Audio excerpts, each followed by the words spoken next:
الحمد لله نحمده ونستعينه ونستغفره ونؤمن به ونتوكل عليه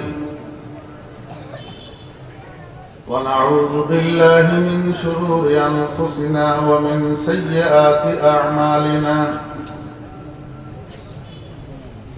من يهد الله فلا مضل له ومن يضلله فلا هادي له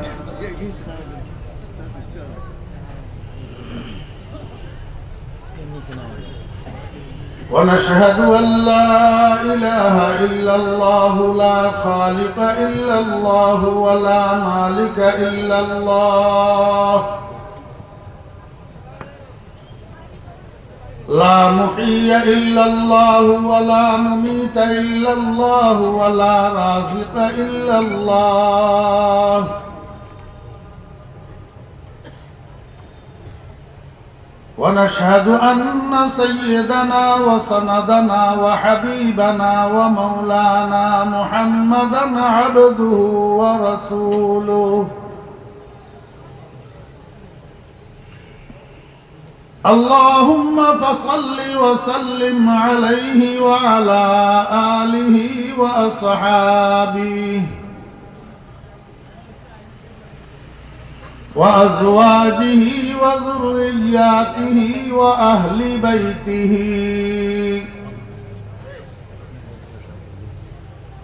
وعلماء أمته وفقهاء ملته ونجباء طريقته أجمعين أما بعد فأعوذ بالله من الشيطان الرجيم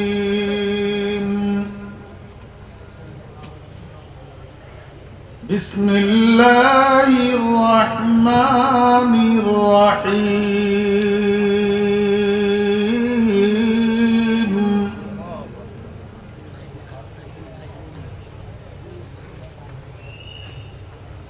لقد من الله على المؤمنين إذ بعث فيهم رسولا من أنفسهم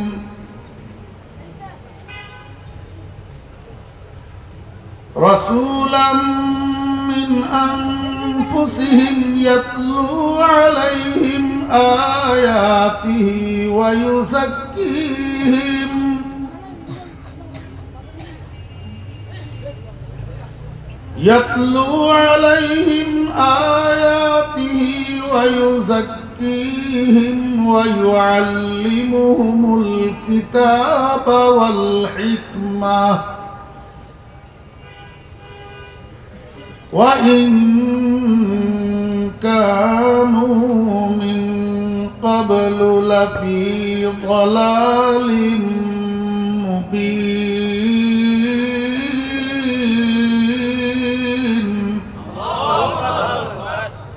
صدق الله مولانا العظيم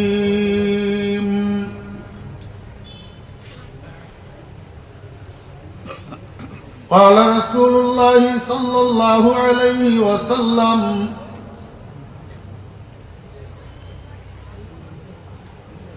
إنما بعثت معلما وقال النبي صلى الله عليه وسلم كنت نهيتكم عن زيارة القبور ألا فزوروها فإنها تزهدكم عن الدنيا وتذكركم الآخرة وقال صاحب الرسالة صلى الله عليه وسلم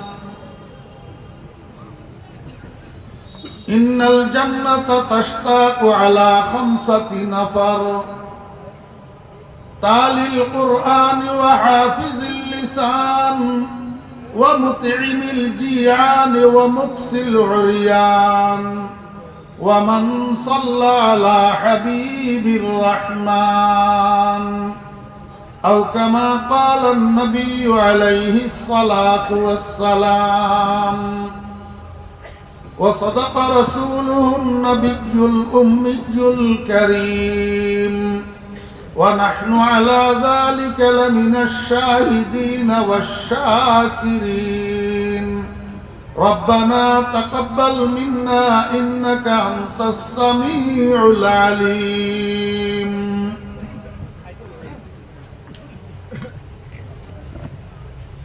সম্মানিত সভাপতি কাবিলে সদ ইহতরাম হযরত উলামায়ে কেরাম সমাবেত সর্বস্তরের দিনদার মুসলমান ভাইরা সুপ্রিয় যুবক তরুণ ভাইরা ছাত্র ভাইরা পর্দার আড়ালের সম্মানিতা পর্দানশী মা ও বোনেরা মহান আল্লাহ রাব্বুল আলামিন আজ 26 নভেম্বর 2024 ইংরেজি তারিখে নোয়াখালী জেলার সোনাইমুড়ি থানার অন্তর্গত সেনবাগ থানার অন্তর্গত জামিয়া মোহাম্মদিয়া খাজুরিয়া কর্তৃক আয়োজিত আজকের এই মহতী দ্বীনি সম্মেলনে আমাদেরকে সমাবেত হওয়ার তৌফিক দিয়েছেন। এজন্য সবাই মহান রব্বুল আলামিনের শুকর করি আলহামদুলিল্লাহ। হয় না এতগুলা মানুষ একসাথে আলহামদুলিল্লাহ কইলে আওয়াজ আর একটু বড় হয় না?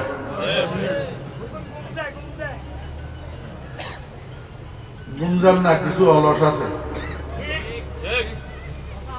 মুখ লেট তো চায় না। একটু সবাই সমস্বরে আল্লাহ পাকের শুকর আদায় করি আলহামদুলিল্লাহ। মাঝখানে খালি জায়গা যেগুলো আছে এগুলারে একটু মেহরবানি করি আগে পূরণ করে বসেন। এই যে পিছনে কত মানুষ দাঁড়িয়ে রয়েছে গেটে, কিন্তু আপনারা সামনে খালি জায়গা রাখি বসে রয়েছেন। ভাই ওয়াজ শুনতে শুনতে আমল করেন, এখানেই যদি আমল না করেন বাড়িতে যাইয়া গোড়ার ডিম নিয়ে আমল করবেন।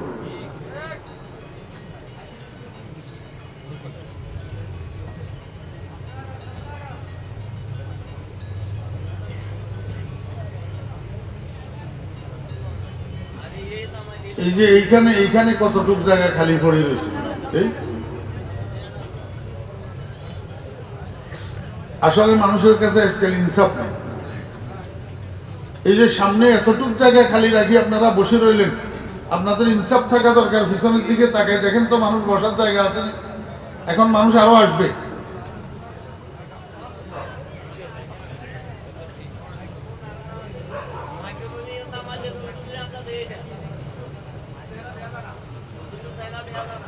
এখন মাইক্রোফোন যেই পজিশনে আছে আর নামাইলে মুখের থেকে নিচে নামিয়ে দেবো, কারণ এগুলা চারিদিক দিয়ে জায়গা দখল করে রেখেছে।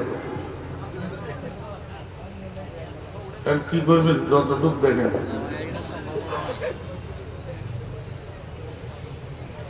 সবাই আগে নিয়তকে দুরস্ত করিনি, আমি আগে আমার নিয়ত দুরস্ত করিনি। আমি এখানে আসছি, মানুষ আমাকে আন্তর্জাতিক খ্যাতি সম্পন্ন মুফাসসিরে কোরআন বলুক, আমাকে ফিরে কামেল বলুক, আমাকে রাহাবরের তরিকত বলুক, শ্রেষ্ঠ বক্তা বলুক, আল্লাহ মাফ করুক, এই সমস্ত খেয়াল যদি দিলের ভিতরে থাকে তাহলে দুনিয়ায়ও বরবাদ, আখিরাতে বরবাদ। قال رسول الله صلى الله عليه وسلم إن أخوف ما أخاف على أمتي الشرك الخفي قيل وما الشرك الخفي يا رسول الله قال الرياء। নবীজি বলেন, আমি দুনিয়া থেকে যাওয়ার পর আমার উম্মতের জন্য আমার যে জিনিসটার বেশি ভয় হয় সেই জিনিসটা হলো অস্পষ্ট শিরক, শিরকে খফি। যে আমার উম্মত এই অস্পষ্ট শিরিকের মধ্যে বেশি লিপ্ত হবে। সাহাবীরা জিজ্ঞাসা করলেন, ওয়ামা শিরকুল খফি ইয়া রাসূলুল্লাহ, অস্পষ্ট শিরিক এটা কি? নবীজি বলেন, আর রিয়া, মানে লৌকিকতা, লোক দেখানোর জন্য আমল করা, লোক দেখানোর জন্য আমল করা। অতীব দুঃখের সাথে বলতে হয়, আজকে আমরা সাদাকাল্লাহু ওয়া সাদাকা রাসূলুহু, রাসূল আকরাম সাল্লাল্লাহু আলাইহি ওয়াসাল্লামের বাণী সত্য, আজকে আমরা আমখাস নির্বিশেষে এই রোগের মধ্যে আক্রান্ত।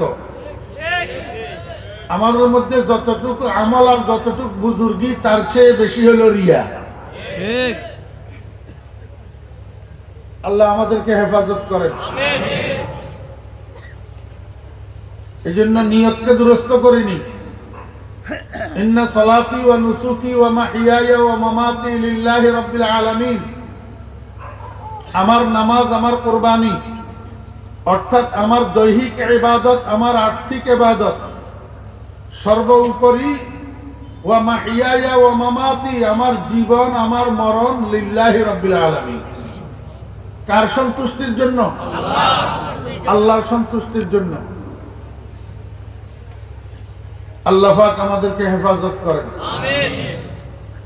বর্তমান সময়ে দুনিয়ার মধ্যে যত ভেজাল, যত গেঞ্জাম, যত মারামারি, যত ধরাধরি, সবটার মূল হইল একটা, হেডকোয়ার্টার ঠিক নেই। হেডকোয়ার্টার ঠিক নেই। ইংরেজিতে কয় হেডকোয়ার্টার, বাংলাতে কয় রাজধানী, আরবিতে কয় আসিমাতুল মুলক। রাজধানী যখন শান্ত থাকে, গোটা দেশ শান্ত থাকে। রাজধানী যখন অশান্ত হইয়া পড়ে, এই অশান্তির আগুন গোটা দেশের মধ্যে ছড়াইয়া পড়ে। ঠিক তদ্রূপ আমরা মানুষ যত আছি, আমাদের এক একটা বডি আছে, আছে না নাই? এক একটা বডি, এক একটা কান্ট্রি, এক একটা শরীর, এক একটা দেশ। দেশের যেরকম একটা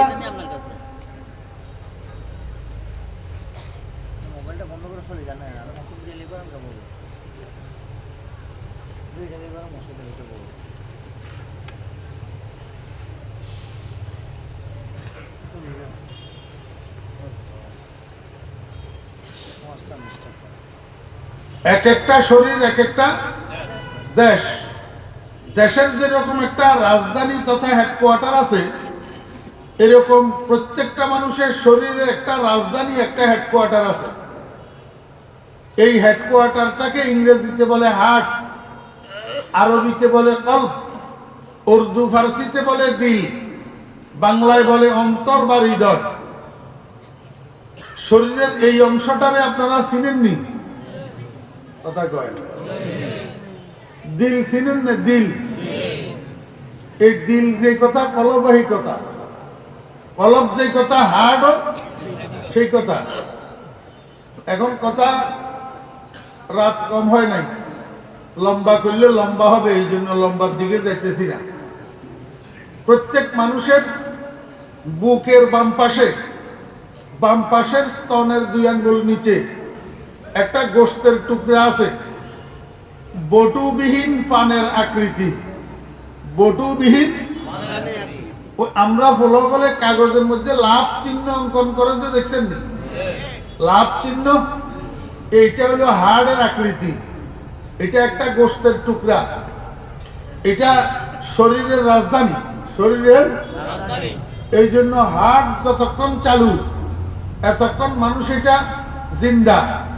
হার্ট স্টপ, মানুষ এটা মুর্দা, মানুষ এটা কি মুর্দা। আল্লাহর হাবিব জনাব রাসূলুল্লাহ সাল্লাল্লাহু আলাইহি ওয়াসাল্লাম বলেন, তোমার জীবনের জন্য যেরকম হেডকোয়ার্টার হার্ট, এরকম তোমার অঙ্গ প্রত্যঙ্গগুলোর জন্য হেডকোয়ার্টার হার্ট। যতক্ষণ পর্যন্ত এই হেডকোয়ার্টার ঠিক, এতক্ষণ পর্যন্ত চোখ ঠিক, কান ঠিক, মুখ ঠিক, হাত ঠিক, পাও ঠিক। একটা মানুষের দিল যদি ভালো থাকে সে মিথ্যা কথা বলে না। একটা মানুষের দিল যদি ভালো থাকে সে অশ্লীল জিনিসের দিকে তাকায় না। একটা মানুষের দিল যদি ভালো থাকে সে অশ্লীল কথা শুনে না। একটা মানুষের দিল যদি ভালো থাকে সে অনৈতিক বিষয়ে গবেষণা করে না। একটা মানুষের দিল যদি ভালো থাকে চুরির মাল হাতে ধরে না। একটা মানুষের দিল যদি ভালো থাকে অন্যায় অপরাধের দিকে কদম চলে না। কথা বুঝছেন না? বুঝেন? এই যে সমস্ত অঙ্গগুলা উল্টা চলে, উল্টা খায়, উল্টা কয়, উল্টা দেখে, এটার কারণ হলো হেডকোয়ার্টার ঠিক নাই, দিল বালানো। দিল বালানো। ভাই, চোখ বালানো হইলে আই স্পেশালিস্টের কাছে যান। নাক কান গলা বালানো হইলে নাক কান গলা স্পেশালিস্টের কাছে যান। হার্ট বালানো হইলে হার্ট স্পেশালিস্টের কাছে যান। গিরাই গিরাই ধরা হইলে জয়েন্ট স্পেশালিস্টের কাছে যান। এখন দিল যদি ভালো না হয়, দিল এইটারে সুস্থ করার জন্য দিলের ডাক্তারের কাছে যাইতে হবে না? সুস্থ করতে হবে না? আমার ভাইরা, দোস্ত আহবাব, আমি এই নিয়ত করে বসছি যে আজকে আপনাদের সামনে এই দিলটারে কেমনে ভালো করা যায় এই বিষয়ে একটু আলোচনা করব। কারণ আমি কোনো ডাক্তার না, আমি নিজেও দিলের রোগী। আমি দিলের রোগী। অতএব আমারও চিকিৎসার দরকার আছে, আপনাদেরও চিকিৎসার দরকার আছে, সমস্ত মুসলমানের দরকার আছে। কারণ সব মুসলমান মৌতের বিছানায় শোয়ার আগে দিলটারে আভ্যন্তরীণ রোগের থেকে পবিত্র করিয়া শুইতে হবে, যাতে কিয়ামতের ময়দানে উঠার সময় রোগ মুক্ত একটা কলবে সালিম লইয়া উঠা যায়। এই জন্য সবার দরকার। কিন্তু আফসোসের বিষয় হলো আমরা বর্তমান যুগের মুসলমানেরা শরীরের এবং বিভিন্ন অঙ্গ প্রত্যঙ্গ অসুস্থ হইলে সেটার চিকিৎসার প্রয়োজন অনুভব করি, কিন্তু দিলের চিকিৎসার প্রয়োজন অনুভব করি না।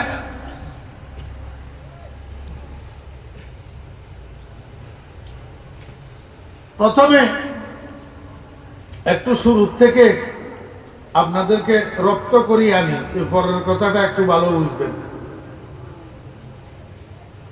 রাসূল আকরাম সাল্লাল্লাহু আলাইহি ওয়াসাল্লামকে আল্লাহ পাক যেই মিশন দিয়া দুনিয়াতে পাঠাইছেন,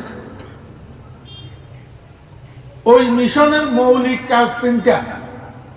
কয়টা? তিনটা। মনোযোগ আছে? রাসূল আকরাম সাল্লাল্লাহু আলাইহি ওয়াসাল্লামের মিশনের মৌলিক কাজ কয়টা? তিনটা। এক নম্বর, ইয়াতলু আলাইহিম আয়াতিহি। দুই নম্বর, ওয়ায়ুযাক্কিহিম। তিন নম্বর, ওয়ায়ুআল্লিমুহুমুল কিতাবা ওয়াল হিকমা। কয়টা কাজ? তিনটা। এখন আপনারা যারা মাদ্রাসায় পড়েন নাই, আরবি ভাষার কোরআন শরীফের বর্ণনা আপনারা বাংলাভাষীরা এখনো পর্যন্ত বুঝেন নাই। নবীজির মিশনের তিনটা কাজ কি কি আমি আপনাদেরকে বুঝাই দিতেছি। এক নম্বর কাজ, ইয়াতলু আলাইহিম আয়াতিহি।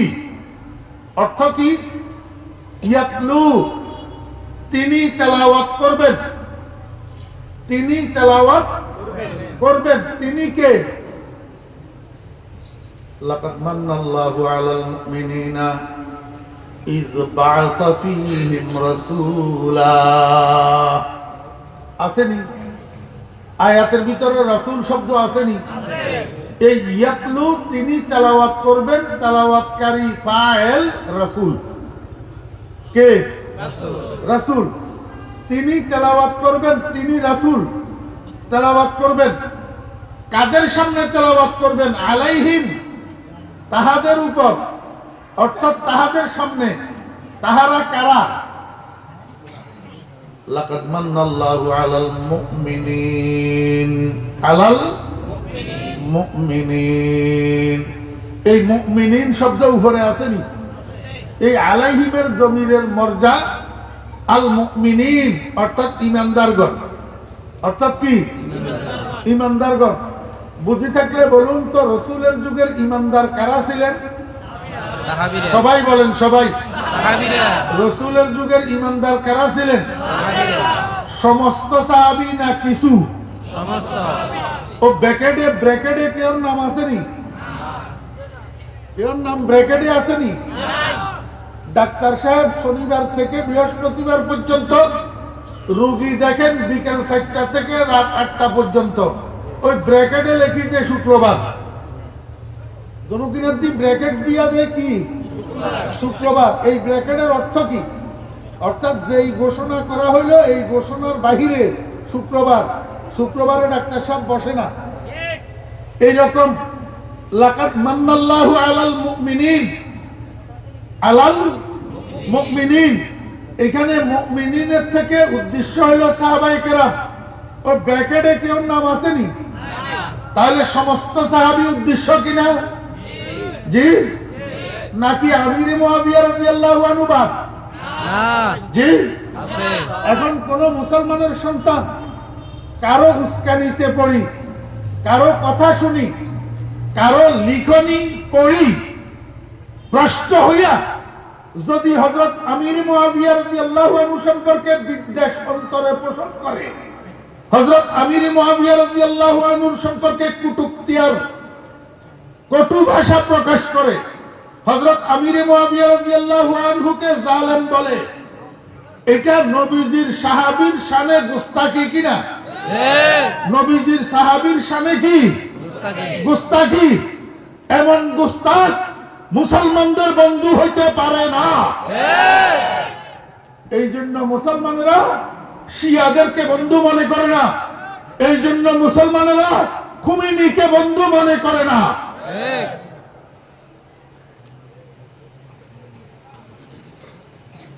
বেশি কইতেন না, সমকম তো অল্প অল্প কম, আর বাড়াইলাম না। ইয়াতলু আলাইহিম, রাসূল তেলাওয়াত করবেন ইমানদারদের সামনে। কি তেলাওয়াত করবেন? আয়াতিহি। কি তেলাওয়াত করবেন? আয়াতিহি, তাহার আয়াত সমূহ। তাহার আয়াত সমূহ অর্থ কি? আয়াতে কিতাবিহি, তাহার কিতাবের আয়াত সমূহ, অর্থাৎ কোরআনের আয়াত সমূহ। তাহলে আয়াতের অর্থ কি হলো? তিনি রাসূল তেলাওয়াত করবেন ইমানদারদের সামনে আল্লাহর কোরআনের আয়াত সমূহ। এটা হলো নবীজির মিশনের প্রথম কাজ। এমনি হেমুই রেলে গোড়া ডিমও বুঝতেন না, এটা কোনো ইউসুফ জুলেখার কিচ্ছা না।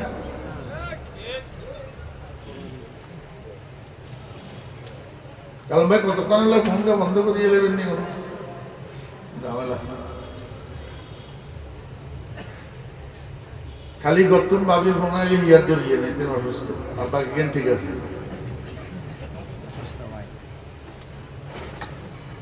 মনোযোগ আছেন? এটা নবীজির মিশনের প্রথম কাজ। কি বলেন তো? কোরআনের আয়াত তেলাওয়াত করিয়া করিয়া সাহাবীদেরকে শোনানো।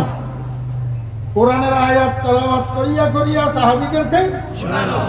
আপনারা আমারে একটু বলেন, এখানে তরজুমার কথা আসেনি? নাই। তাফসীরের কথা আসেনি? না। ব্যাখ্যা বিশ্লেষণের কথা আসেনি? না। নাই, খালি তেলাওয়াত। খালি কি? আচ্ছা, আমাদের কনসেপ্ট, এই বিশ্বের ভিতরে এমন কোন বই পুস্তক আসেনি যেটা রিডিং পড়ি অর্থ না বুঝলেও লাভ হয়? এমন বই পুস্তক আসেনি? আমার ভাইরা দোস্ত, একমাত্র গ্রন্থ আছে, মহাগ্রন্থ কোরআন শরীফ, যেটার অর্থ না বুঝি শুধু রিডিং পড়লেও লাভ হয়। এখন তো কতগুণে কয় অর্থ না বুঝি তেলাওয়াত করলে কোনো ফায়দা নেই। হ্যাঁ বলেনি? ইউটিউব মুফতি বল আছে না? আছে। বলে কোরআন শরীফ না বুঝি তেলাওয়াত করলে কোনো সওয়াব তো আর নাই। আল্লাহ রাসূল আকরাম সাল্লাল্লাহু আলাইহি ওয়াসাল্লামের মিশনের প্রথম কাজ কি দিলেন? খালি তেলাওয়াত করি করি শোনান। এটার দ্বারা লাভ কি? দুইটা লাভ। কয়টা লাভ? দুইটা লাভ। এক নম্বর লাভ, কোরআন শরীফ পৃথিবীর অন্য 10টা গ্রন্থের মতো নয়। কোরআন শরীফের রিডিং পড়ার জন্য কিছু সুনির্দিষ্ট বিধিবিধান আছে। এই বিধিবিধানগুলোর সমষ্টিগত নাম হলো তাজবিদ। কি তাজবিদ? এই তাজবিদের সর্বপ্রথম বিধান হলো কোরআন শরীফ 29টা বর্ণের দ্বারা রচিত। এই বর্ণগুলোকে উচ্চারণ করার জন্য দেখেননি, এই গলার শুরু ঠোঁটের উপর পর্যন্ত 17টা জায়গা নির্ধারিত আছে। এই 17টা জায়গাকে 17টা মাখরাজ বলা হয়। এই 17টা মাখরাজ থেকে 29টা বর্ণ উচ্চারিত হবে। যদি কারো তেলাওয়াতের মধ্যে 29টা বর্ণ এই 17টা মাখরাজ থেকে উচ্চারিত না হয়, তাহার তেলাওয়াত শুদ্ধ হবে না। আচ্ছা, কোরআন শরীফ তেলাওয়াত যদি শুদ্ধ না হয়, নামাজ শুদ্ধ হইব নি? নামাজের মধ্যে কেরাত পড়া ফরজ না? তো কেরাত যদি অশুদ্ধ হয়, ফরজ তরক হলো না? তো ফরজ তরক হলে নামাজ হইব নি? তো নামাজ না হইলে মুসলমান হওয়া যাইব নি? হয় না। গারদ দিয়ে উঠতে লাগলে এই সময় মাতে না। নামাজ না হইলে মুসলমান হওয়া যাব নি? তো আল্লাহ তো কয় মুসলমান হন ছাড়া মরিচ্ছা, মুসলমান হন ছাড়া মরিচ্ছা, খবরদার মুসলমান হন ছাড়া কবরে আচ্ছা। কিন্তু আর তো সারা জীবনের নামাজে ঠিক নেই, আমি কেমনে মুসলমান হইলাম? এখন তো আমাদের দেশে মুসলমান না হইলে কোনো অসুবিধা নাই, ল্যাংটা মামাও চলে এসেছে। মুসলমান না হইলে কোনো অসুবিধা নাই, খাজা বাবা চলে এসেছে। মুসলমান না হইলে কোনো অসুবিধা নাই, বন্ড পীর হওয়া গেলে এসেছে।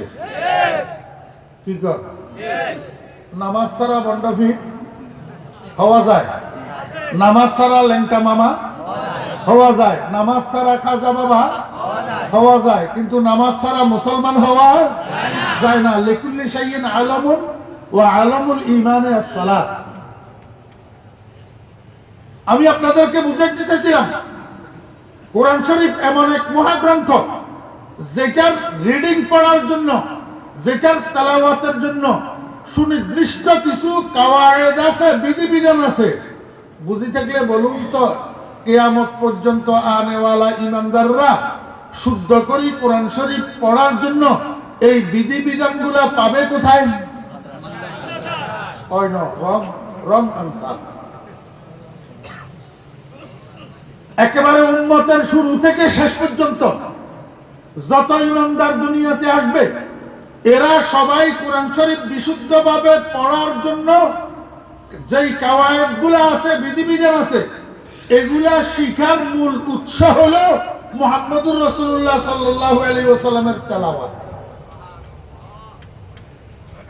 লিআন্নাহু সাল্লাল্লাহু আলাইহি ওয়াসাল্লাম কানা মাসদারাল উলুম ওয়াল ফুনুন।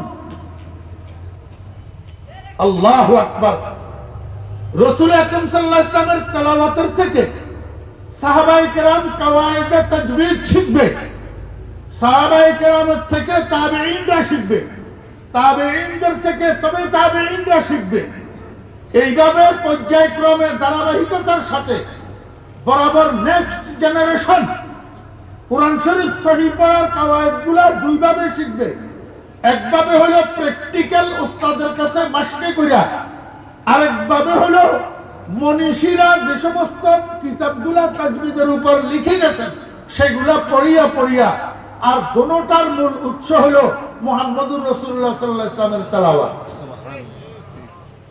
তো কথা বুঝাইতে পারছি নি? আরেকখানা খুলি কইলে আরেকখানা বালা বুঝতেন, কিন্তু সময় নেই। এক নম্বর লাভ রাসূল আকরাম সাল্লাল্লাহু আলাইহি ওয়াসাল্লামের মিশনের প্রথম কাজ বানালেন আল্লাহ পাক তেলাওয়াতকে। কেন বানালেন? উম্মতে কোরআন তেলাওয়াতের কায়দা শিখার জন্য, কোরআন তেলাওয়াতের কায়দা শিখার জন্য। এক নম্বর লাভ। দুই নম্বর লাভ, কোরআন শরীফ তেলাওয়াতের মধ্যে একটা আকর্ষণ আছে, একটা টান আছে, যেটা পৃথিবীর অন্য কোনো গ্রন্থ মহাগ্রন্থের মধ্যে নাই। অন্য কোনো গ্রন্থ মহাগ্রন্থের মধ্যে এই টানটা নাই। কোরআন শরীফ তেলাওয়াতের আওয়াজে মানুষের দিলের টানে, মানুষের দিলের কি করে?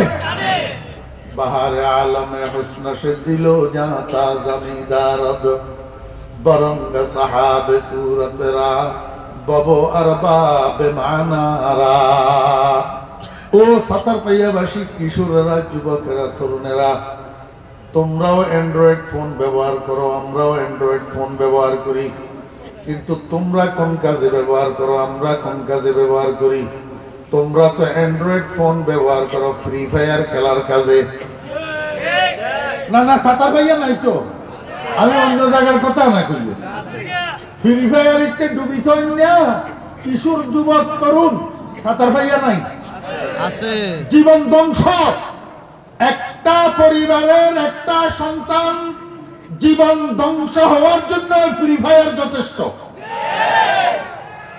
মা বাবার নাফরমান হওয়ার জন্য ফ্রি ফায়ার যথেষ্ট চরিত্রহীন হওয়ার জন্য ফ্রি ফায়ার যথেষ্ট শেষ পর্যন্ত আত্মহত্যা তথা সুইসাইডের মুখোমুখি হওয়ার জন্য ফ্রি ফায়ার যথেষ্ট মুসলমানের সন্তানেরা এখনো সময় আছে ফিরে আয় উদাত্ত আহ্বান জানালাম ফিরে আয় উদাত্ত আহ্বান জানালাম এই ফ্রি ফায়ার থেকে পাবজি থেকে মুসলমানের সন্তানেরা ফিরে আয় একটা সন্তান লালন পালন করতে মা বাবার মাথার ঘাম পায়ে যায় এইভাবে নষ্ট হওয়ার জন্য তোর লালন পালন করে না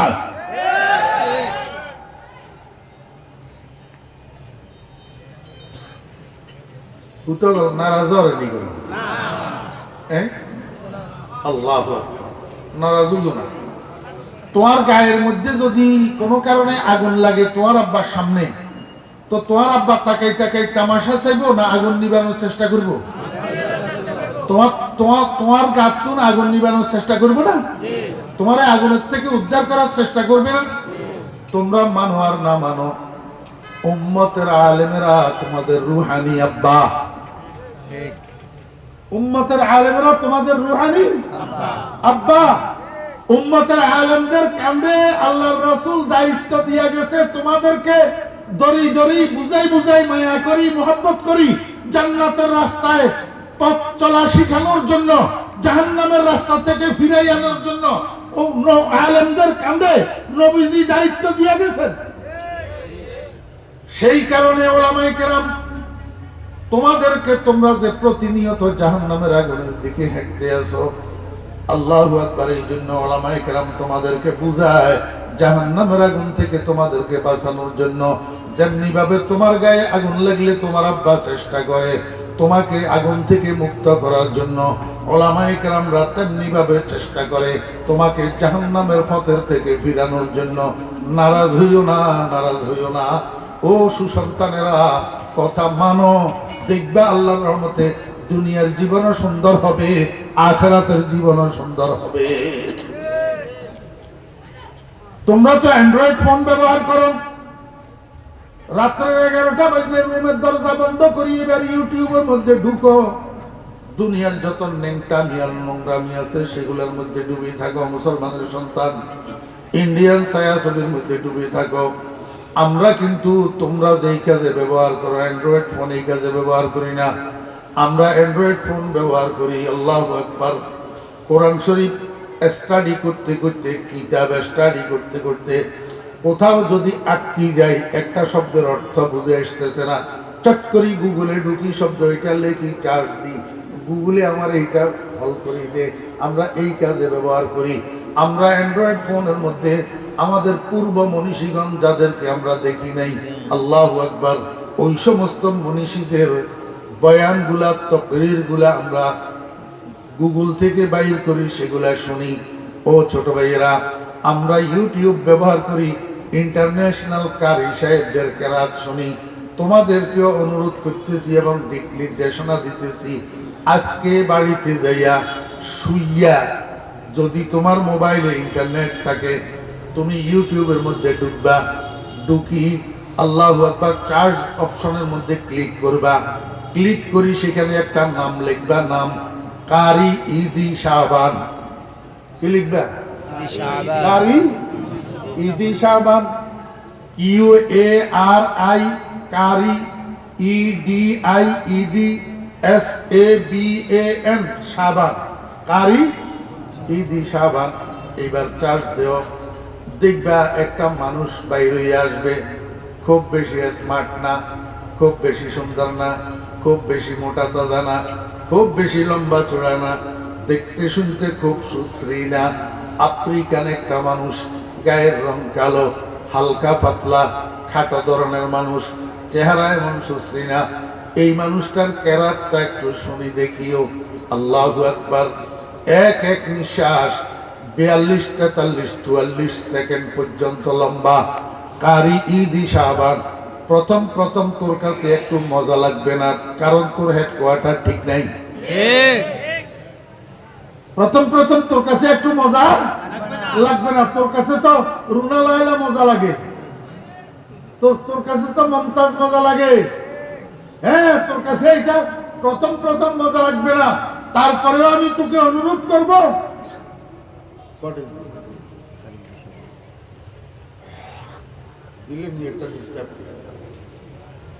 প্রথম প্রথম তোমার কাছে তেমন মজা লাগবে না। আমি তোমাকে অনুরোধ করব, মজা না লাগলেও বা কম লাগলেও ধীরস্থির ভাবে একটা কেরাত ঈদি শাবানের শুনি দেখিও।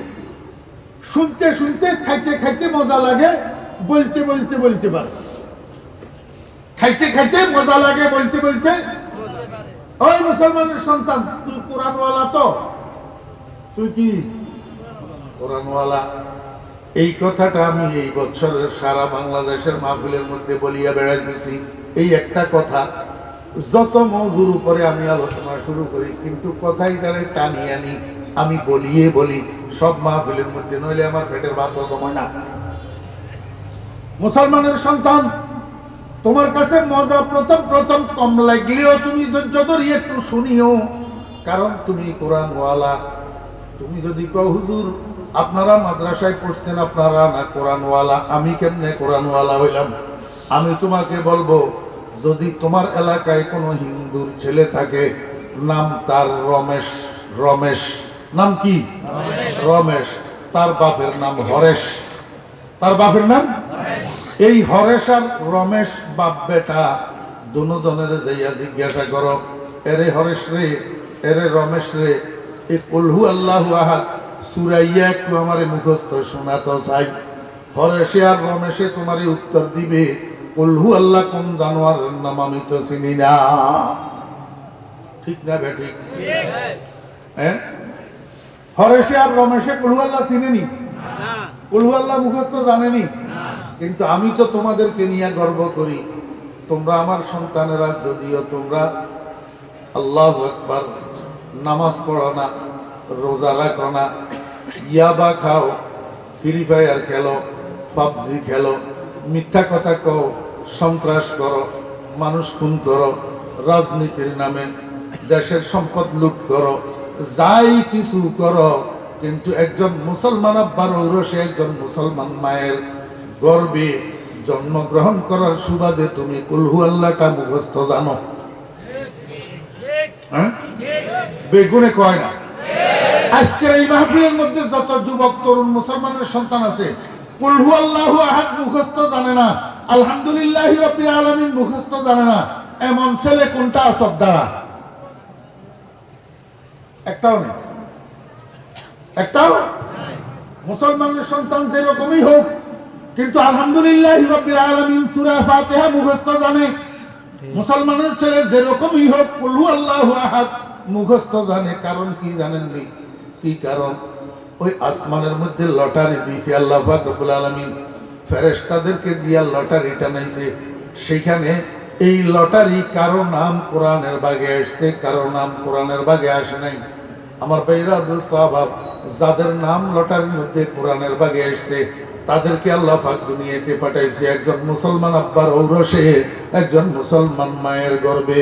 আর যাদের নাম কোরআনের ভাগে আসে নাই, তাদেরকে আল্লাহ পাক রব্বুল আলামিন দুনিয়াতে পাঠাইছে একটা অমুসলিম মায়ের গর্ভে, একটা অমুসলিম বাপের ঔরসে। এই জন্য তাদের ভাগে কোরআন পড়ে নাই, তোমাদের ভাগে কোরআন পড়ছে। তোমরা তো দরখাস্ত করো নাই। ও ছোট মিয়ারা, বিনা কারণে, বিনা অ্যাপ্লিকেশনে তুমি যে ভাগে পাইলা আলহামদুলিল্লাহ, তুমি যে ভাগে পাইলা কুলহু আল্লাহ, এটার জন্য কিয়ামত পর্যন্ত হায়াত পাইয়া যদি সিজদায় পড়ি থাকো, আল্লাহ পাকের শুকর আদায় করো, তারপরেও শেষ হবে না। শুকর আদায় শেষ आसमा बारे अमानत न तवा नस्तो कशीद आसमा बारे अमानत न तवा नस्तो कशीद कुराए फाल बना में मन दीवाना जदन कुराए फाल बना में मन दीवाना जदन। ও মুসলমানের সন্তান, সারা দুনিয়ার মূল্য বুঝলি, নিজের মূল্য বুঝলি না। সারা দুনিয়ার মূল্য বুঝলি, নিজের মূল্য বুঝলি না। তুই তো মুসলমানের সন্তান, কোরআনওয়ালা, আলহামদুলিল্লাহ, কুল হুয়াল্লাহওয়ালা। আর হরেশচন্দ্র আর রমেশচন্দ্র কোরআন বাগে পাই নাই, কুল হুয়াল্লাহওয়ালা না, আলহামদুলিল্লাহওয়ালা না। এখন তুই কুল হুয়াল্লাহ, আলহামদুলিল্লাহওয়ালা, কোরআনওয়ালা। তোর জন্য সাজেনি দুর্গা পূজায় যাওয়া, সাজেনি তোর জন্য। দুনিয়ার মূল্য বুঝলি, তুই নিজের মূল্য কেন বুঝলি না? তুই কোন সে জাতি? তুই তো মাথার উপরে থাকার জাতি, তুই ভাইয়ের তলে জস্কা।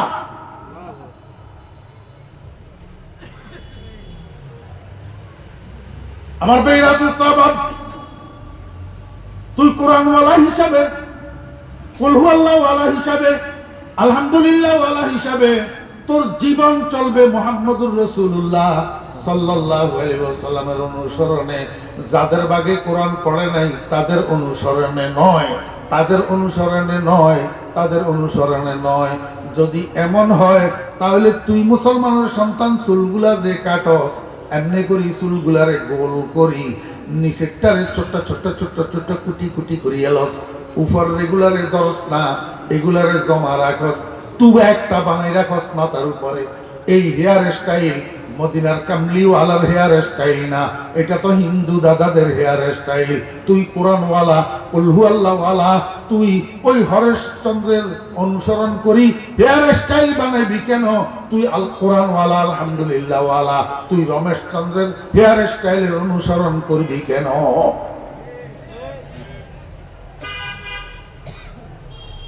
এত সুন্দর করি বুঝানির হাতে আর ক্ষমতা নাই, হুতগল। এত সুন্দর করি বুঝানির ক্ষমতা আমাতে আর নাই। হেদায়েত আল্লাহর হাতে, কোনে মানবি কোনে মানতি নইয়েন রব্বুল আলামিন জানবো। ইন্নামা আনা নাযীরুল উরিয়া।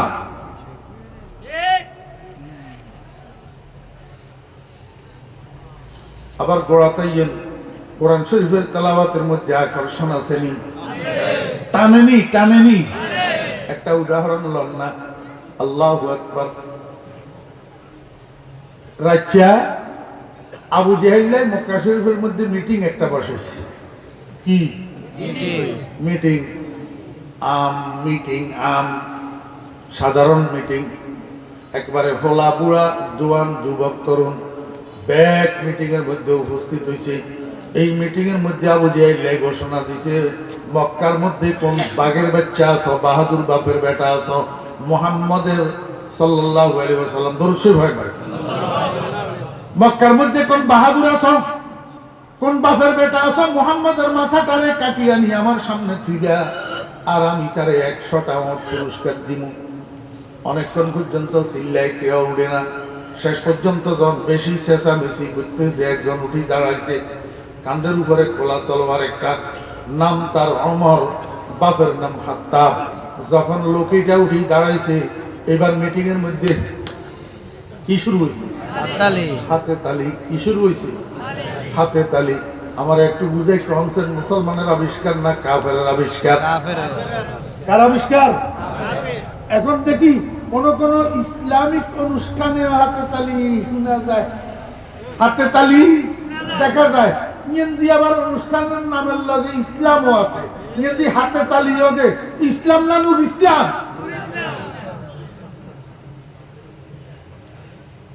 কাফেরের আবিষ্কার।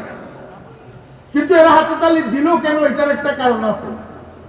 অথচ দুনিয়াটা তো চলতেছে সাফাবাজির উপর। কি উপর? সাফাবাজির উপর। এখন দুনিয়ার মানুষে ভালো মন্দ মূল্যায়ন করার মানুষের কাছে ক্ষমতা নাই। তেল নে না ঘি এটা বুঝে না, চাউল নে না কুড়া এটা বুঝে না। চাউলের উপর দি কুড়ারই মর্যাদা দিবসী থাকে, ঘির উপর দি তেলের মর্যাদা দিবসী থাকে, শুধু চাপার কারণে। শুধু কির কারণে? সাফার কারণে। আমার বেইরা দুস্তাবাব মক্কার মানুষ জানে লোক দিয়া দাঁড়াইছে, ইয়া খাত্তাবের বেটা ওমর, ইয়া সাফা বাজনো, ইয়াই জিয়েন কয় নিয়েন করি ছাড়ে। অতএব ওমর যখন দাঁড়াইছে মুহাম্মদের আজকে আর বাঁচার উপায় না। নাউজুবিল্লাহি মিন যালিক। আমারে কমছেন রাখে আল্লাহ মারে কে? রাখে আল্লাহ মারে কে? এই জন্যই তো আমি কই যে বেশি উতরাইও না, বেশি উতরাইও না। আমার ভাইরা সাহাবা অতীতের দিকে তাকাইছো, যারা বেশি উতরায় হেতারা হতো দেশ ছাড়ি পালায়, না হলে জেলখানায় যায়। ভুল বুঝিয়েন না, আমি কারো দিকে ইঙ্গিত করি বলতেছি না, কার দিকে ইঙ্গিত করবো। অতীতের রেকর্ড তো এইরকম আছে যে পরশু আমি বলাইছি, গতকাল আপনি বলাইছেন, পরশু আপনি বলাইছেন, গতকাল আমি বলাইছি, আগামী 3 দিন পরে আবার আপনি বলাইছেন। ঘটনা তো এরকম। তো হলাই না কম, জেলখানা যাইল কম, ইঙ্গিত কারে করবো? যতজনে উতরাইব এতজন হয় হলাইতে হইব, না হলে জেলখানা যাইতে হইব। বেশি উতরাইও না।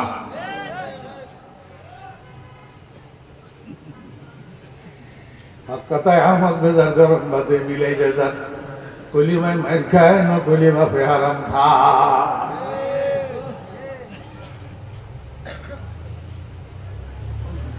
আবু জাহেল কয়, ওমর তুই কিলে দাঁড়াইছো?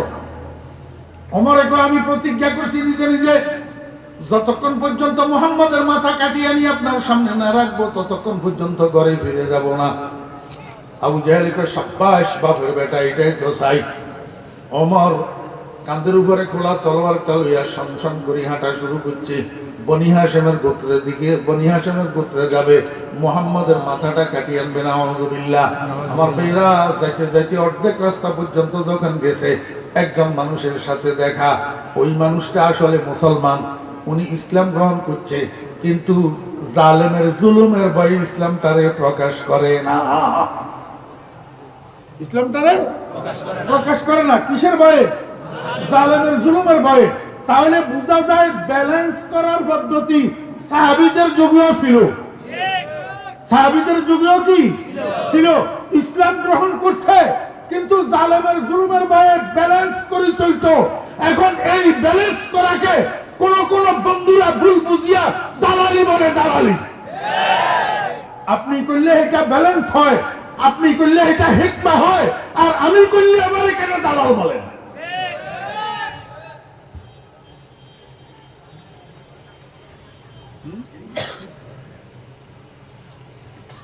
ওনার নাম নঈম ইবনে আব্দুল্লাহ, মুসলমান, কিন্তু জালেমের জুলুমের ভয়ে তৌরিয়া করে চলে। আমার ভাইরা দোস্তাবাব ওমররে যখন উদ্যত গতিতে দেখছে, নঈম ইবনে আব্দুল্লাহ জিজ্ঞাসা করে, ওমর এইভাবে সংসন করি উদ্যত গতিতে কোথায় যাও? ওমর কয়, রাখো, আবু জেহেল 100 উটের পুরস্কার ঘোষণা করছে, মুহাম্মদের মাথা কাটিয়ে আনার জন্য যাইতেছি, পুরস্কার গ্রহণ করার জন্য। নঈম ইবনে আব্দুল্লাহ কয়, ওমর তোমার কাছে লজ্জা শরম নাই? কয়, কেন, কি হয়েছে আমার? কয়, তুমি যেই লোক নিজের ঘরটা সেভ করতে পারলা না, তোমার বোন ফাতেমা বিনতে খাত্তাবের ঘরে ফাতেমা বিনতে খাত্তাব আর তার স্বামী রাত্র দিন 24 ঘন্টা মুহাম্মাদের নামের গান গায়, লা ইলাহা ইল্লাল্লাহ, লা ইলাহা ইল্লাল্লাহু মুহাম্মাদুর রাসূলুল্লাহ। নিজের ঘরটা তুমি সেভ করতে পারলা না, মুহাম্মাদের মাথা কাটিয়ে আনার জন্য যাইতেছ বনি হাশেমের গোত্রে। তুমি কি চিন্তা করো নাই, এই অসৎ উদ্দেশ্য নিয়ে যদি তুমি বনি হাশেমের গোত্রে প্রবেশ করো, নিজের মাথাটা সেখানে রাখি আসতে হবে, নিজের মাথাটা তো নিয়ে আসতে পারবে না। ওমর গরম না? ওমর কি গরম? খিয়ারুকুম ফিল জাহিলিয়াতে খিয়ারুকুম ফিল ইসলাম। ইসলাম গ্রহণ করার আগেও গরম, পরেও গরম। তলোয়ারের উপরের দিকে উঠেছে, কয়, এই নইনা বেয়াদব, আমার মুখের উপরে এত বড় কথা বললি, তোর সাহস কি? আগে তোর মাথা ফেলি দিব গর্দানের থেকে, তারপরে মুহাম্মদের চিন্তা। নঈম ইবনে আব্দুল্লাহ রাদিয়াল্লাহু আনহু কয়, ওমর থামো, তুমি সবল, আমি দুর্বল। বর্তমান যুগে তো চলতেছে এই নির্যাতন, দুর্বলের উপরে সবলের আক্রমণ। হ্যাঁ, এটার নাম আর জুলুম, দুর্বলের উপরে সবলের আক্রমণ। হ্যাঁ, জিয়ার লগে হাইতো হিয়ার মুই হেনে লেন্দারে বিয়া করি দিতের মুই ঢুকাই তো হিয়েন দি যাই ওই জ্ঞান নরম হাইয়ে হেডে আবার ভাত উঠতে মোল্লা মৌলবী হাইলে তো আর কথাই নাই। নঈম ইবনে আব্দুল্লাহ রাদিয়াল্লাহু আনহু কয় ওমর, তুমি সবল আমি দুর্বল, রাস্তায় তুমি আর আমি একা। আমি মানি তুমি আমাকে অনায়াসে হত্যা করতে পারিবা, কিন্তু আল্লাহু আকবার, তোমার লজ্জা থাকার দরকার। তুমি নিজের ঘরে একটু যাইয়া দেখি আসো তোমার বোন ফাতেমা বিনতে খাত্তাব আর তার স্বামী কি করতেছে, একটু যাইয়া দেখি আসো না। আমার ভাইয়েরা, দোস্ত আহবাব, হযরত ওমর রাদিয়াল্লাহু আনহু গরম মানুষ সঙ্গে সঙ্গে পিছনের দিকে ঘুরে গেছে। কয়, এই নঈম, তোর কথা যদি সত্যি না হয় আমি সত্য সত্য তোরে খুন করব।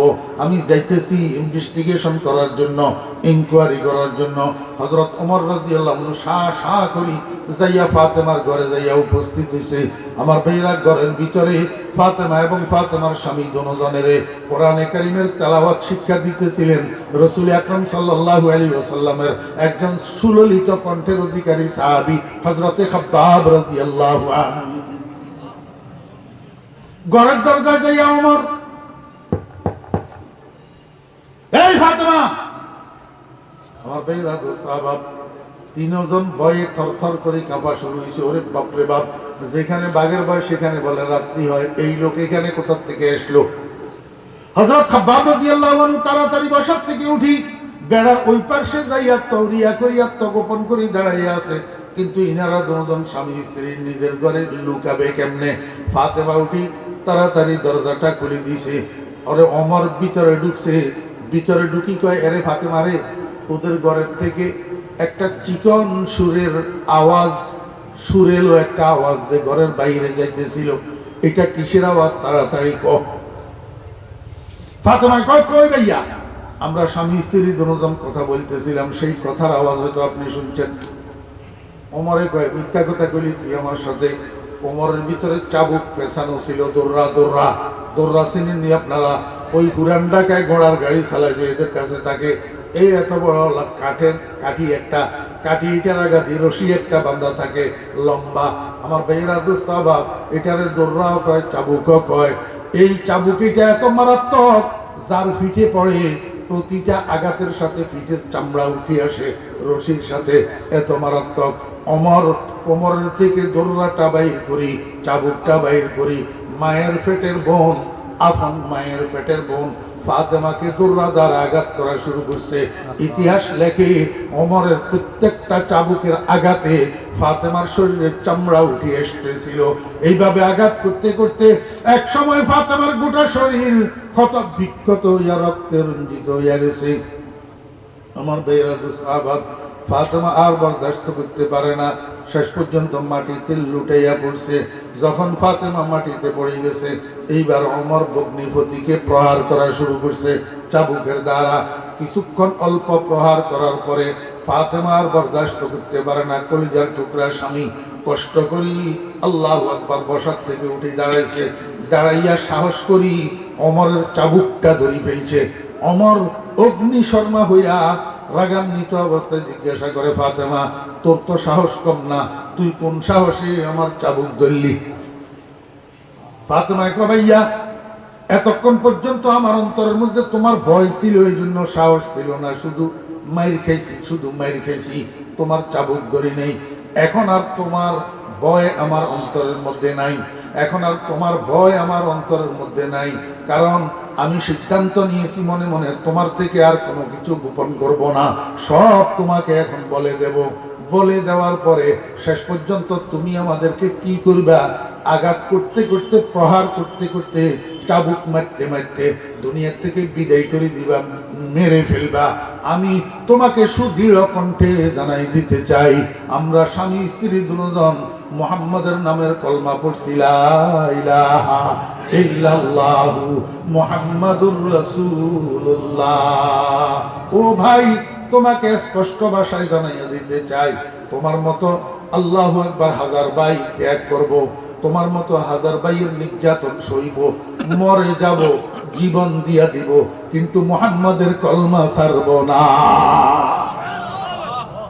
तौहीद की अमानत सीनों में है हमारा, तौहीद की अमानत सीनों में है हमारा, आसान नहीं मिटाना नाम निशान हमारा। যখন কঠিন কথা বলি ফেলছে ফাতেমা, ওমর এবার লজ্জিত হইয়া গেছে। 1000 হইলেও মায়ের পেটের বোন, এখন স্বর নরম হইয়া গেছে, কণ্ঠ নরম হইয়া গেছে। এখন কয়, রে ফাতেমা, আচ্ছা ঠিক আছে, তোদেরকে আর মারবো না, এই দেখ চাবুক ফেলে দিলাম, তবে একটু সত্যি করে বল, তোদের ঘর থেকে যে আওয়াজটা বাইরের দিকে গেল, আমি শপথ করি বলতেছি, এত সুন্দর আওয়াজ জীবনে কোনোদিন শুনি না। এটা কিসের আওয়াজ আমাকে একটু বল। ফাতেমা বিনতে খাত্তাব রাদিয়াল্লাহু আনহা কয়, ভাইয়া এটা আমাদের রবের কালাম। একটু পানি দিলি, পানি নাও সাথে। এটা আমাদের রবের কালাম, এটা আমাদের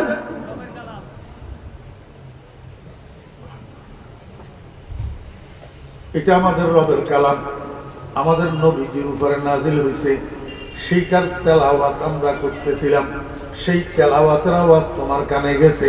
ওমর কয়, বোন, আমি শপথ করি বললাম, এত সুন্দর আওয়াজ তো জীবনে কোনোদিন শুনি নাই, কোরআনটা কেমন আমারে একটু দে, আমি একটু পড়ি দেখি। ফাতেমা কয়, ভাইয়া অসম্ভব, ইন্নাহু লাকুরআনুন কারীম ফি কিতাবিন মাকনুন লা ইয়ামাসসুহু ইল্লাল মুতাহহারুন।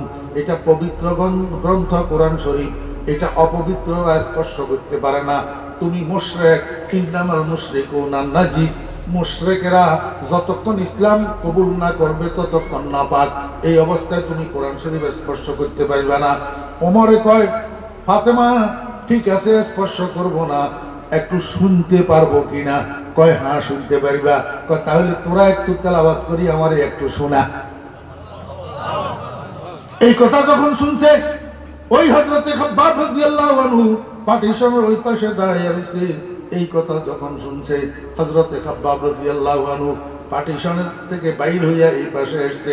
হযরত ওমর রাদিয়াল্লাহু আনহুর সামনে আসি শুরু করছে, আউযু বিল্লাহি মিনাশ শাইতানির রাজিম, বিসমিল্লাহির রহমানির রহিম, তাহা মা আনজালনা আলাইকাল কুরআনা লিতাশকা। সূরা তাহার শুরু থেকে তেলাওয়াত করতে করতে যখন লাহুল আসমাউল হুসনা পর্যন্ত গেছে, হযরত ওমর রাদিয়াল্লাহু আনহু গপ করে খাব্বাবের মুখের মধ্যে হাত দিয়া ফেলছে। খাব্বাবের মুখের মধ্যে হাত দিয়া কয়, বন্ধ করো খাব্বাব, বন্ধ করো, তোমার এই তেলাওয়াত বন্ধ করো, আর বরদাস্ত করতে পারি না, আর একটু যদি সামনে বাড়ো আমার কলিজা ছিড়িয়া যাবে, আমি আর বরদাস্ত করতে পারি না। আমি মনে মনে সিদ্ধান্ত নিয়েছি, ওই জীবনের 2 পয়সা মূল্য নাই যেই জীবন মুহাম্মদুর রাসূলুল্লাহ সাল্লাল্লাহু আলাইহি ওয়াসাল্লামের কদমের থেকে দূরে থাকে। বোন ফাতেমা, আমারে একটু তাড়াতাড়ি নিয়ে চল মুহাম্মদুর রাসূলুল্লাহ সাল্লাল্লাহু আলাইহি ওয়াসাল্লামের কাছে, আমি একটু পড়ি নি লা ইলাহা ইল্লাল্লাহু মুহাম্মাদুর রাসূলুল্লাহ। ও মুসলমান ভাইরা, আমাকে একটু বলুন না, হযরত ওমর রাদিয়াল্লাহু আনহু যে ইসলাম গ্রহণ করলেন, কার দাওয়াতে ইসলাম গ্রহণ করছেন? কে গেছিল ওনার কাছে দাওয়াত নিয়া? কেউ যায় নাই, কারো দাওয়াতে ওমর ইসলাম গ্রহণ করে নাই। কোরআনে কারীমের তেলাওয়াতের আওয়াজে আকৃষ্ট হইয়া ওমর ইসলাম গ্রহণ করছে। বাহারে আলমে হুসনশ দিলো জাতা জমিদারদ, বাহারে আলমে হুসনশ দিলো জাতা জমিদারদ, বরঙ্গ সাহাবে সুরতরা ববো আরবাবে মানারা। এই জন্য আল্লাহ পাক রব্বুল আলামিন আল্লাহর বন্ধুর মিশনের প্রথম কাজটা দিবেন তিলাওয়াতে কোরআন। বন্ধুরে কও, বন্ধু আপনি যখন কালিমার দাওয়াত দেওয়ার জন্য যান, কাফেরের বাচ্চারা তো আপনারে বাধা দেয়, এখানে দাওয়াত দিতে পারবে না, এখানে দাওয়াত দিতে পারবে না, এখানে তুমি কথা বলতে পারবে না। এরকম দাওয়াতের কাজে যখন আপনি বাধাগ্রস্ত হবেন, সেখানে আর দাওয়াত দেওয়ার দরকার নাই। আপনি সেখান থেকে একটু নিকটতম দূরত্ব বজায় রাখি উল্টা দিকে ঘুরি, কোরআনে কারীমের তেলাওয়াত শুরু করেন, কোরআনে কারীমের তেলাওয়াত শুরু করেন।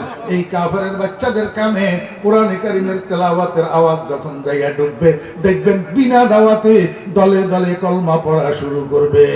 এই জন্য ইয়াতলু আলাইহিম আয়াতিহি, শুধু তেলাওয়াতের দুইটা লাভ বুঝছেন না? বুঝেন না? মিশনের 2 নম্বর কাজ, মিশনের 2 নম্বর কাজ ইউযাক্কিহিম ওয়া ইউযাক্কিহিম। ওই ইয়াতলু আলাইহিম আয়াতিহির অনুবাদ করছি না শব্দে শব্দে। এই 2 নম্বর মিশনের মধ্যে শব্দ একটা, শব্দ কয়টা? একটা। ওয়া ইউযাক্কিহিম, এই অন্য জায়গায় বয়ান করো না, রেডি বয়ান করো না, বেশ কম আছে ওবা। এইটা হুঁসুসগা তো খালি মাদ্রাসার স্টাফ আছে, হুঁসুসগা মাদ্রাসার কি আছে? স্টাফ আছে। এই হুঁসুসগার ভিতরে আপনার 20 জন 21 জন হলো মাদ্রাসার উস্তাদ। এর ভিতরে 15-16 গা আছে বড্ডা বড্ডা বালা বালা উস্তাদ, যেগুলো মেশকাত শরীফ হয়, জালান শরীফ হয়, হেদায়া হয়, শরিয়া কায়েত হয়, বড্ডা বড্ডা বালা বালা আলে মোগল। এগুলোর হকানে এটি বলবো ফালতু কথা কিছু পারেনি।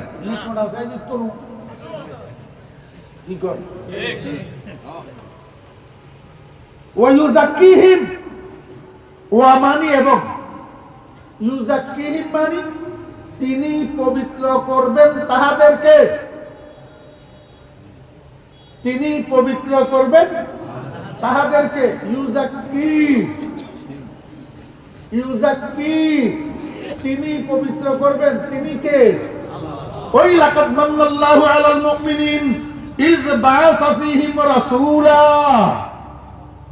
এই রাসূলের দিকে রাজি হয়েছে ইউযাক্কির জমির। অতএব তেলাওয়াতকারী ফাইল যেরকম রাসূল, পবিত্রকারী ফাইল রাসূল। তাহলে বুঝি বলেন পবিত্র করনেওয়ালা কে? রাসূল। পবিত্র করনেওয়ালা কে? রাসূল। আল্লাহ পাক বলেন তিনি পবিত্র করবেন। কাদেরকে পবিত্র করবেন? হিম, তাহাদেরকে। তাহারা কারা? ওই উপরে মুমিনিনের থেকে মুরাদ সাহাবায়ে কেরাম। তার মানে তিনি আমার রাসূল পবিত্র করবেন ওনার সাহাবীদেরকে। ওনার সাহাবীদের কে? আল্লাহু আকবার। আমাকে বুঝি থাকলে বলুন না, রাসূল আকরাম সাল্লাল্লাহু আলাইহি ওয়াসাল্লাম মিশনের কাজ পুরা করছেন না করেন নাই? মিশনের 2 নম্বর কাজ, আমার রাসূল সাহাবীদেরকে পবিত্র করবেন। তো রাসূলের সাহাবীদেরকে পবিত্র করছেন না করেন নাই? কয়জনের? কয়জনের?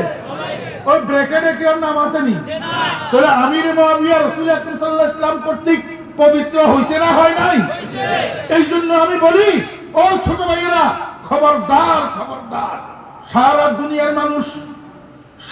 দুনিয়ার মানুষের এক পাল্লাই দিলে এই ওলি আব্দাল গাউস কুতুব মুহাদ্দিস মুফতি আলেম ওলামা সমস্ত মানুষ, সারা দুনিয়ার মানুষ সবগুলারে এক পাল্লায় উঠে দিলে আর নবীজির সাহাবী কাতেবে ওহী হযরতে আমির মুআবিয়া রাদিয়াল্লাহু আনহু এক পাল্লায় উঠে দিলে সমান হবে না। সমান হবে না।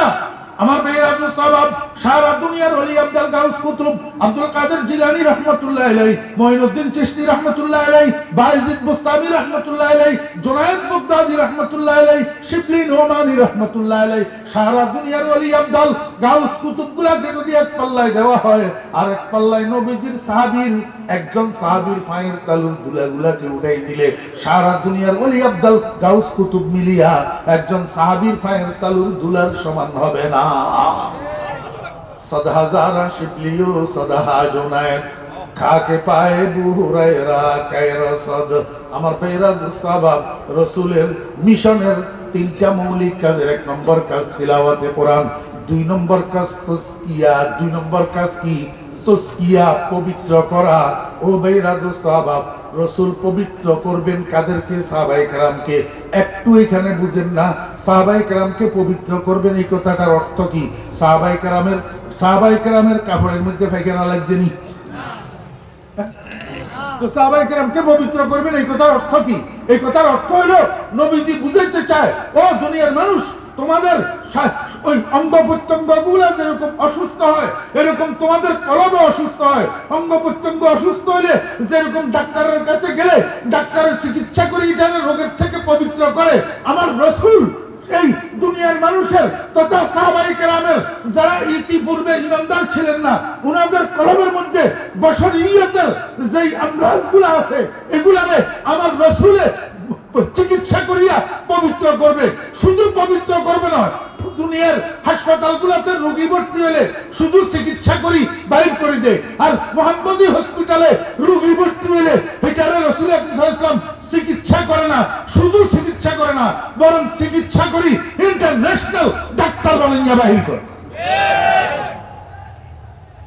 আমার ভাইরা দোস্তাবাদ, রাসূল আকরাম সাল্লাল্লাহু আলাইহি ওয়াসাল্লাম হসপিটালে ভর্তি হওয়ার অ্যাডমিট ফর্ম ছিলেন নি।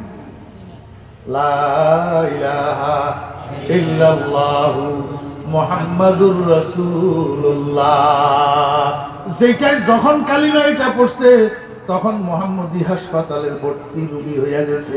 আল্লাহর হাবিব জনাব রাসূলুল্লাহ সাল্লাল্লাহু আলাইহি ওয়াসাল্লাম এই রোগীদেরকে চিকিৎসা করিয়া উনাদেরকে আমরা যে বাতেনা, আমরা যে কলবিয়ার থেকে পবিত্র বানাইছেন, এবং সাথে সাথে এক একজন ইন্টারন্যাশনাল ডাক্তার বানাইয়া দিয়েছেন। না কান গলা বিশেষজ্ঞ, না কলব বিশেষজ্ঞ, বা কয় না জি, হার্ট স্পেশালিস্ট না কলব স্পেশালিস্ট। আমার ভাইরা দোস্তাবাদ, রাসূল আকরাম সাল্লাল্লাহু আলাইহি ওয়াসাল্লাম ইন্টারন্যাশনাল ডাক্তার বানালেন আবু বকর রাদিয়াল্লাহু আনহুকে, ইন্টারন্যাশনাল ডাক্তার বানালেন ওমর রাদিয়াল্লাহু আনহুকে, ইন্টারন্যাশনাল ডাক্তার বানালেন উসমান রাদিয়াল্লাহু আনহুকে, ইন্টারন্যাশনাল ডাক্তার বানালেন আলী কাররামাল্লাহু ওয়াজহুকে, আলী কাররামাল্লাহু ওয়াজহু। আর কতগুলো মানুষের চিকিৎসা করি ইন্টারন্যাশনাল ডাক্তার বানাইলেন। তোর মধ্যে একজন ডাক্তারের নাম বিশ্ববিখ্যাত ডাক্তার হযরতে হাসান বসরি রাহমাতুল্লাহি আলাইহি, বিশ্ববিখ্যাত ডাক্তার। বহকে মুকতাদায়া হাসান বসরি ইমামে পেশাওয়ায়া, বহকে মুকতাদায়া হাসান বসরি ইমামে পেশাওয়ায়া। হাসান বসরি আর কতগুলা মানুষকে আল্লাহু আকবার চিকিৎসা করিয়া রোগের থেকে পবিত্র করিয়া ডাক্তার বানাইছেন। তার মধ্যে অন্যতম বিশ্ববিখ্যাত একজন ডাক্তারের নাম শেখ আব্দুল ওয়াহিদ রাহমাতুল্লাহি আলাইহি। শেখ আব্দুল ওয়াহিদ রাহমাতুল্লাহি আলাইহি আর কতগুলা মানুষকে এরকম চিকিৎসা করিয়া ডাক্তার বানাইছেন। এই ধারাবাহিকতা চলতে চলতে এই চিকিৎসার ধারাবাহিকতার, ডাক্তার বানানোর ধারাবাহিকতা আমাদের ভারতবর্ষ পর্যন্ত আসছে। ভারতবর্ষের মধ্যে এরকম কলবের একজন ইন্টারন্যাশনাল ডাক্তার, বিশ্ববিখ্যাত ডাক্তারের নাম মিয়াজি নূর মোহাম্মদ সাহেব জানজানবী রাহমাতুল্লাহি আলাইহি। উনি আর কতগুলাকে এরকম চিকিৎসা করিয়া ডাক্তার বানাইছেন। তার মধ্যে অন্যতম বিশ্ববিখ্যাত একজন ডাক্তারের নাম হাজী আমদাদুল্লাহ মুহাজির মক্কি রাহমাতুল্লাহি আলাইহি। ও মুরব্বিয়ানে কেরাম, এখন থেকে আমি খোদার কসম করে বলতেছি, এখন থেকে যদি ফজরের আযান পর্যন্ত এই নালায়েক ফরিদউদ্দিন শুধু মানাকিবে হাজী আমদাদুল্লাহ বয়ান করে, রাত শেষ হবে হাজী আমদাদুল্লাহ মুহাজির মক্কি রাহমাতুল্লাহি আলাইহি মানাকিব শেষ হবে। আমরা চিনি না মানুষ, আমরা যেখানে সেখানে গাল মালাই, যেখানে যেখানে সাবাবাজি। হাজী আমদাদুল্লাহ মুহাজির মক্কি রাহমাতুল্লাহি আলাইহি আর কতগুলা মানুষকে চিকিৎসা করিয়া ডাক্তার বানাইছেন। তার মধ্যে একজন অন্যতম বিশ্ববিখ্যাত ডাক্তারের নাম রশিদ আহমদ গঙ্গুহি রাহমাতুল্লাহি আলাইহি। রশিদ আহমদ গঙ্গুহি রাহমাতুল্লাহি আলাইহি, আমার বেরা দোস্ত আহবাব, রশিদ আহমদ গঙ্গুহি রাহমাতুল্লাহি আলাইহি আর কতগুলা মানুষকে ডাক্তার বানাইছেন। তার মধ্যে অন্যতম একজন ডাক্তারের নাম কারি ইব্রাহিম সাহেব উজানি রাহমাতুল্লাহি আলাইহি। উজানির কারি সাহেব রাহমাতুল্লাহি আলাইহি একটু যদি না বলি তাহলে কৃপণতা হবে।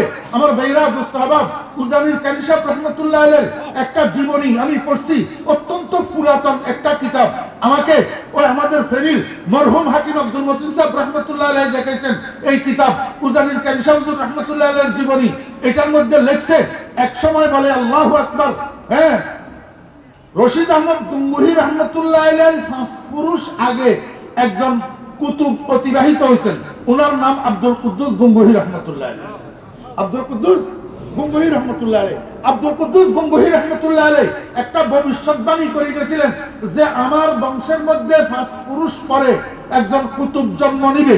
ওই কুতুবের কাছে সোবায়ে বাঙ্গালের বঙ্গপ্রদেশের এক মজজুব আসি মুরিদ হবে।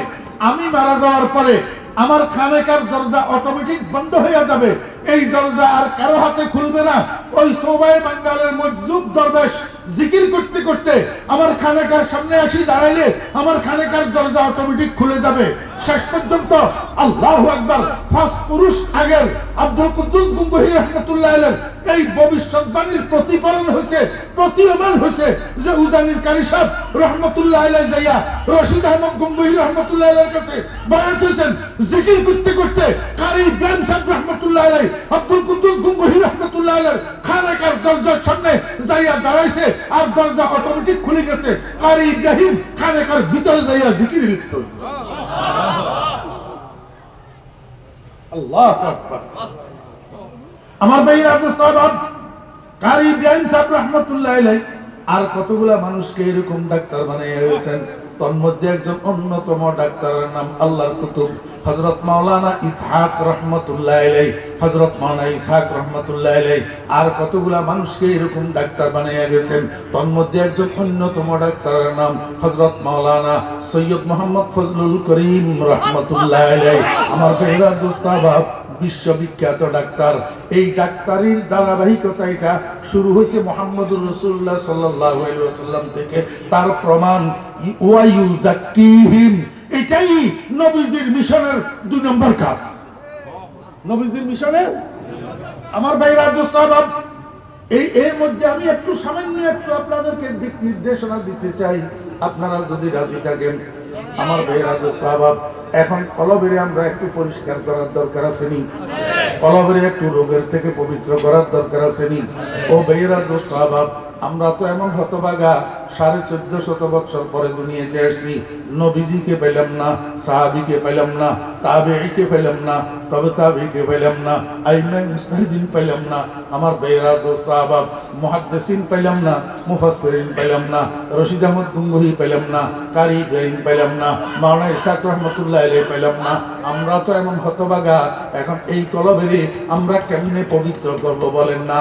আমার ভাইরা দোস্তাব হযরত উলামায়ে কেরাম গোটা কোরআন হাদিসটাকে পর্যালোচনা করলে দেখা যায় কলবকে পরিষ্কার করার 4টা মেডিসিন, মৌলিকভাবে 4টা। মৌলিকভাবে কয়টা? 4টা। কলবকে পরিষ্কার করার মৌলিকভাবে 4টা মেডিসিন। 1 নম্বর মেডিসিনের নাম তিলাওয়াতে কোরআন। 1 নম্বর মেডিসিনের নাম তিলাওয়াতে কোরআন। আমার ভাইরা দোস্তাব যত বেশি কোরআন তেলাওয়াত করবেন তত বেশি কলব পরিষ্কার হবে, যত বেশি কোরআন তেলাওয়াত করবেন তত বেশি কলবের মরিচিকা পরিষ্কার হবে, যত বেশি কোরআন তেলাওয়াত করবেন তত বেশি কলব রোগ মুক্ত হবে। 2 নম্বর মেডিসিনের নাম জিক্রুল্লাহ। 2 নম্বর মেডিসিনের নাম কি? জিক্রুল্লাহ। আমার ভাইরা দোস্তাব অ্যান্টিবায়োটিক মেডিসিন, অ্যান্টিবায়োটিক মেডিসিন, এক একটা অ্যান্টিবায়োটিক মেডিসিন অনেকগুলা রোগের কাজ করে। কোরআন শরীফ তেলাওয়াত, আল্লাহর জিকির, এই ঔষধগুলা, এই মেডিসিনগুলা একজন মানুষের কলবের মধ্যে বড় ছোট যত রোগ থাকে সমস্ত রোগের চিকিৎসা করে। 1 নম্বর তিলাওয়াতে কোরআন, 2 নম্বর জিক্রুল্লাহ, আল্লাহর জিকির। আল্লাহর জিকির ও দোস্ত, আল্লাহর জিকির কি দিয়া করবেন?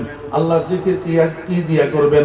আল্লাহর হাবিব জনাব রাসূলুল্লাহ সাল্লাল্লাহু আলাইহি ওয়াসাল্লাম বলেন, আমার উম্মত তোমরা মুখে যত জিকির করবা সমস্ত জিকিরের মধ্যে উত্তম জিকির হলো লা ইলাহা ইল্লাল্লাহ। আফজালুল যিকরি কাউলু লা ইলাহা ইল্লাল্লাহ ওয়া ফি রিওয়ায়াতিন আফজালুল যিকরি লা ইলাহা ইল্লাল্লাহ। এইজন্য ও যুবক ভাইরা, তরুণ ভাইরা, ও ছোট মিয়ারা, মুসলমানের সন্তানেরা, ও কিশোরেরা, সাতার পাইয়া থেকে চৌমনি যাওয়ার জন্য সিএনজি সিটের মধ্যে উঠে বসছ যে খালি কিনলে বসি একটা এই বলদের বয়স বলে চষি খেলিও যায়, বসি খেলিও যায়, তুই এমনি ফালতু বসি থাকলেও মনি যাবি। আর যদি সিএনজি সিটের মধ্যে বসি বসি নিজে নিজে শুনো মতো, কেউ শোনার দরকার নাই। লা ইলাহা ইল্লাল্লাহ, লা ইলাহা ইল্লাল্লাহ, লা ইলাহা ইল্লাল্লাহ, লা ইলাহা ইল্লাল্লাহ। এরা দুনিয়ার মানুষ, ওই ও দুনিয়ার মানুষ। এই জিনিসের কেনার দাম ফট করে বাড়ি গেলে কারো গুদামে যদি জিনিস এনে স্টক থাকে, এতে গোপনে গোপনে রাইতে রাইতে কুটিপতি হইয়া থাকে। ঠিক নেই? ও ছোট মিয়ারা, গোপনে গোপনে এমন কিছু কাজ করো যেন কিয়ামতের ময়দানে তুমি তলে তলে আল্লাহু আকবার সওয়াবের পাহাড়ের মালিক হইয়া যাইতে পারো। সওয়াবের পাহাড় বনি থাকবে। সওয়াবের পাহাড় কেমনে বনি থাকবে? এই গাড়ির সিটে চলতে ফিরতে জমিনের লাইলে বসে বসে লা ইলাহা ইল্লাল্লাহ, লা ইলাহা ইল্লাল্লাহ। বন্ধু বান্ধব কেউ শুনতো না, তুই ফ্রেন্ড সার্কেলের কাছে সরব বন লাগতো না। আল্লাহু আকবার। সঙ্গী বন্ধু বান্ধব সহপাঠী সহপাঠীর কাছে সরম বন লাগতো না। তুই নিজে নিজে চুপে চুপে গোপনে গোপনে লা ইলাহা ইল্লাল্লাহ, লা ইলাহা ইল্লাল্লাহ। আল্লাহর হাবিব বলেন, একবার পড়লে আমল নামা থেকে 4000 গুনাহ মাফ করিয়া দেওয়া হয়। একবার পড়লে পড়বেন নি? ফজরের নামাজের পরে 100 বার, মাগরিবের নামাজের পরে 100 বার, সকালে 100 বার, সন্ধ্যায় 100 বার লা ইলাহা ইল্লাল্লাহ, লা ইলাহা ইল্লাল্লাহ, লা ইলাহা ইল্লাল্লাহ মুহাম্মাদুর রাসূলুল্লাহ। অথচ যদি কোনো মানে একটু সুযোগ কম থাকে, লম্বা যদি পড়তে না পারেন তো কিরবেন শর্মাঙ্গের না মিয়া, তসবিহটারে হাতের মধ্যে লইবেন, লই আল্লাহ আল্লাহ আল্লাহ আল্লাহ আল্লাহ আল্লাহ আল্লাহ আল্লাহ, খালি এই তলে তলে তলে তলে ভিতরে ভিতরে খালি জিব্বাটা লড়বো, ঠোঁটা লড়তো না, কেউ বুঝতো না আপনি কি করেন। আল্লাহ আল্লাহ আল্লাহ আল্লাহ আল্লাহ আল্লাহ। আন্দরিরা মিতরাশো মিখরাশ, আন্দরিরা মিতরাশো মিখরাশ, তাদমে আখের দমে ফারগ নবাশ, তাদমে আখের দমে আখের বওয়াত, যে ইনায়ত বাতু সাহেব সির বওয়াত, মরতে দমে আউলিয়া কা हाल होता पुरसुरूर, मरते दम में औलिया का हाल होता पुरसुरूर, लेके हाले जाकिरे रब्बुल उला कुछ और है।